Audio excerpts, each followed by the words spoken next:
wabarakatuh. Alhamdulillahirobbilalamin. Wassalatu wassalamu ala asrofil anbiya'i wal mursalin wa ala alihi washabihi rasulillah ajmain. Amma ba'du. Baiklah, perkenalkan kami dari kelompok 5 akan mempresentasikan hasil diskusi kami yang berjudul penilaian sekuritas jangka panjang pada bab 4. Baiklah, sebelumnya saya akan memperkenalkan nama-nama teman-teman kelompok saya. Yang pertama saya sendiri Ferry Irawan, dan yang kedua ada Randy Tarin Prabowo, yang ketiga ada Rizky Ersani Putra, dan yang keempat ada Fikri Asrian, dan yang kelima ada Sofyan Muslimin. Baiklah, kami mulai saja hasil presentasi kami yang akan dibacakan oleh Randy Tarin Prabowo. Kepada Randy Tarin Prabowo kami persilakan. Nilai likuidasi versus nilai kelangsungan usaha.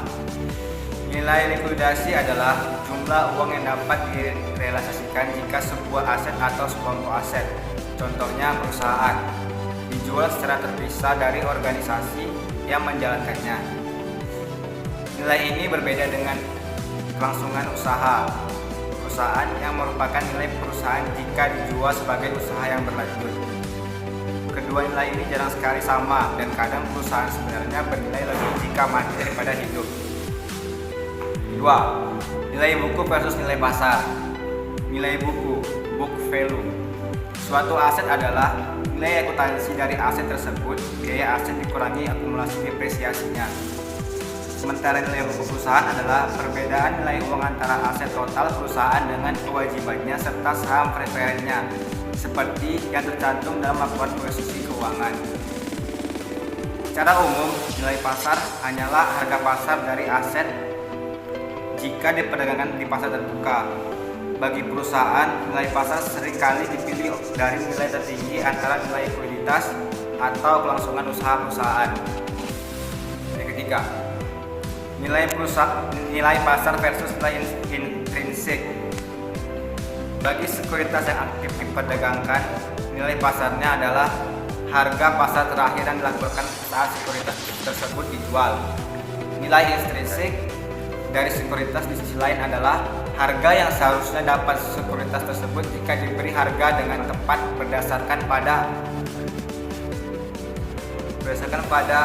semua faktor yang dapat mempengaruhi penilaian aset, pendapatan, prospek di masa mendatang.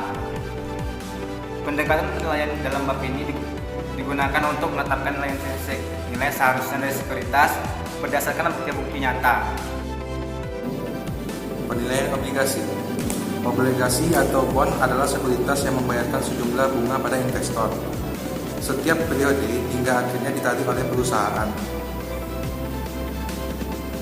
Dalam menilai obligasi atau sekuritas lainnya, kita memusatkan perhatian terutama dalam hal diskonto atau kapitalisasi, aliran arus kas yang akan diterima oleh pemegang sekuritas sepanjang masa hidup instrumen tersebut.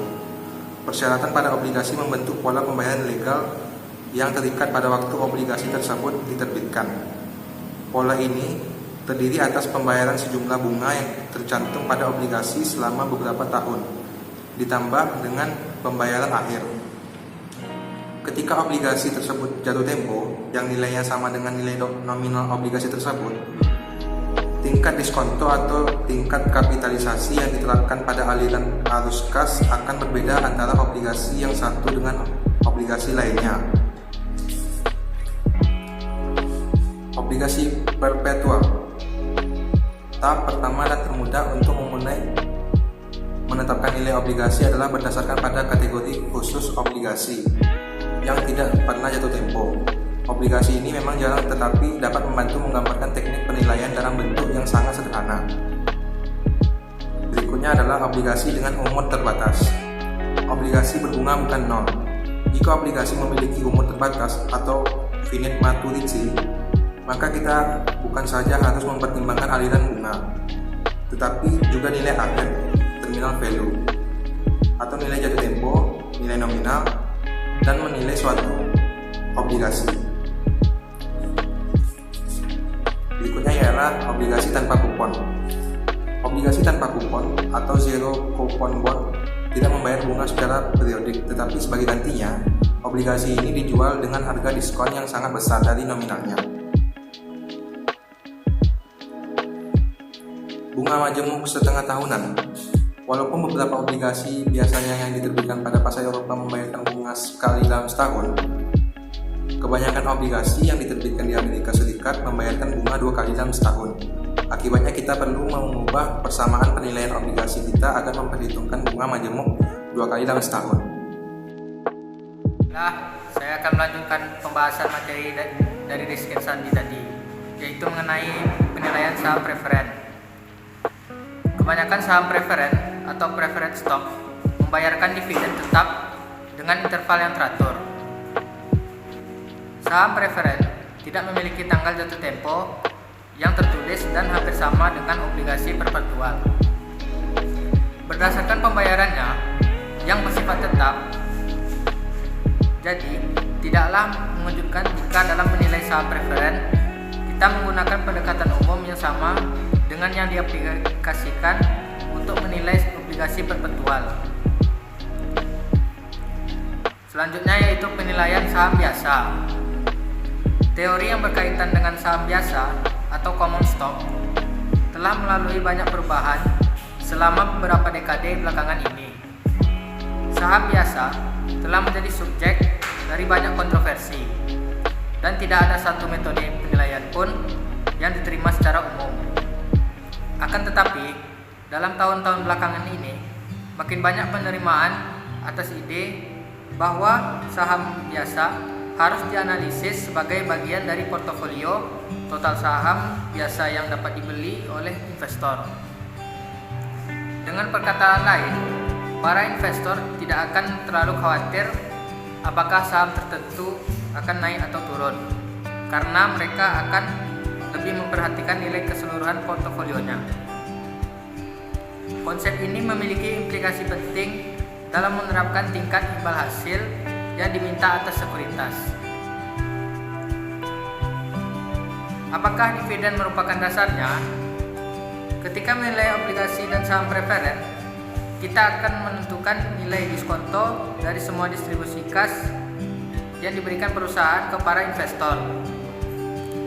Dalam cara yang hampir sama, nilai selembar saham biasa dapat dilihat sebagai nilai diskonto dari semua perkiraan dividen kas yang diberikan oleh perusahaan penerbitnya hingga berakhirnya zaman. Selanjutnya yaitu model diskonto dividen. Berbagai model diskonto dividen didesain untuk menghitung nilai intrinsik dari kepemilikan saham biasa di bawah berbagai asumsi tertentu seperti perkiraan pola pertumbuhan dividen di masa mendatang dan tingkat diskonto yang tepat untuk digunakan. Berikut ini adalah pembahasan mengenai berbagai model tersebut, dimulai dari yang paling sederhana, yaitu pertumbuhan konstan.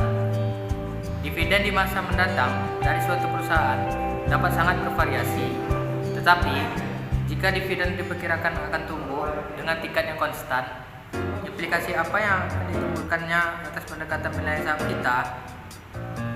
Selanjutnya yaitu konversi ke pendekatan penggandaan pendapatan.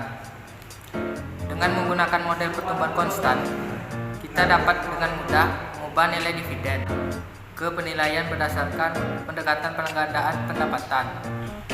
Inti pemikirannya adalah para investor seringkali berpikir tentang seberapa banyak uang yang akan bersedia mereka keluarkan untuk $1 perkiraan pendapatan di masa mendatang. Bayangkan sebuah perusahaan menahan sejumlah proporsi tetap dari pendapatannya setiap tahun, yaitu B, rasio pembayaran dividen atau dividend payout ratio, yaitu dividen per lembar saham dibagi dengan pendapatan per lembar saham juga akan konstan.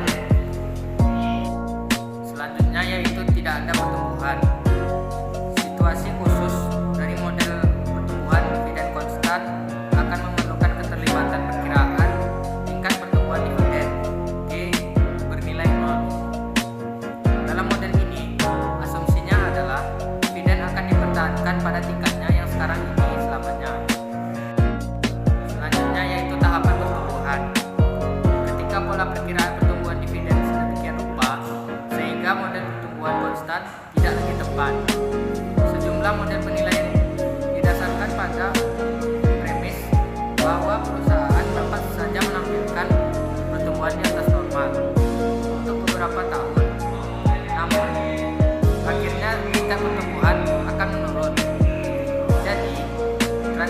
Ia dapat berasal dari tingkat pertumbuhan saat ini yang di atas normal hingga ke tingkat yang dianggap normal.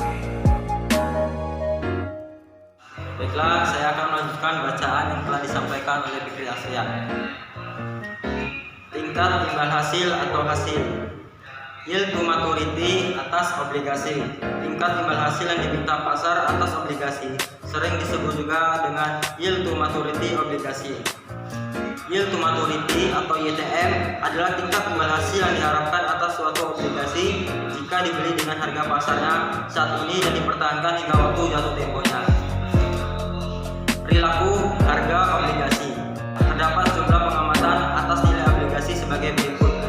Yang pertama, ketika tingkat imbal hasil yang diminta pasar lebih tinggi dari tingkat bunga kupon yang tercantum, harga obligasi tersebut akan lebih kecil dari nilai nominalnya. Yang kedua, ketika tingkat imbal hasil yang diminta pasar lebih rendah dari tingkat bunga kupon yang tercantum, harga obligasi akan lebih besar dari nilai nominalnya. Yang ketiga, ketika tingkat imbal hasil yang diminta pasar sama dengan tingkat kupon yang tercantum, harga obligasi akan sama dengan nilai nominalnya. Obligasi semacam ini dinyatakan dijual sesuai nilai parinya. Yang keempat, jika tingkat bunga naik begitu tinggi sehingga tingkat imbal hasil yang diminta pasar naik, harga obligasi akan jatuh. Yang kelima, pada setiap perubahan tingkat imbal hasil pasar yang disyaratkan, harga obligasi akan berubah sesuai dengan semakin besarnya dan semakin lamanya jatuh tempo sekuritas tersebut. Yang keenam, bagi perubahan tertentu, tingkat imbal hasil yang diminta pasar, semakin banyak perubahan proporsional obligasi, semakin rendah tingkat bunga kupon. YTM dan bunga majemuk setengah tahunan. Seperti yang disebutkan sebelumnya, sebagian besar obligasi domestik membayarkan bunga 2 kali dalam setahun. Kerumitan dari dunia nyata ini seringkali tidak dihiraukan karena usaha untuk menyederhanakan pembahasan, akan tetapi kita dapat memasukkan ke dalam perhitungan pembayaran bunga setengah tahunan ketika menetapkan YTM dengan mengganti nilai intrinsik dengan harga pasar saat ini. Praktik penggandaan YTM setengah tahunan telah diadopsi secara umum dalam lingkungan obligasi untuk menghitung YTM tahunan atau tahunan nominal atau apa yang biasanya disebut penjual obligasi sebagai hasil ekuivalen obligasi. Imbal hasil atau saham preferen. Jika kita mengganti harga pasar saat ini dengan nilai intrinsik dalam penilaian saham preferen di persamaan, kita akan mendapatkan imbal hasil atas saham biasa. Tingkat imbal hasil yang menetapkan nilai diskonto dari perkiraan dividen tunai untuk sebuah kepemilikan saham biasa yang sama dengan harga pasar saat ini. Kepemilikan saham tersebut adalah imbal hasil atau saham biasa. Jika misalnya model pertumbuhan konstan dividen telah sesuai untuk diterapkan pada saham biasa suatu perusahaan, harga pasar saat ini dapat dikatakan adalah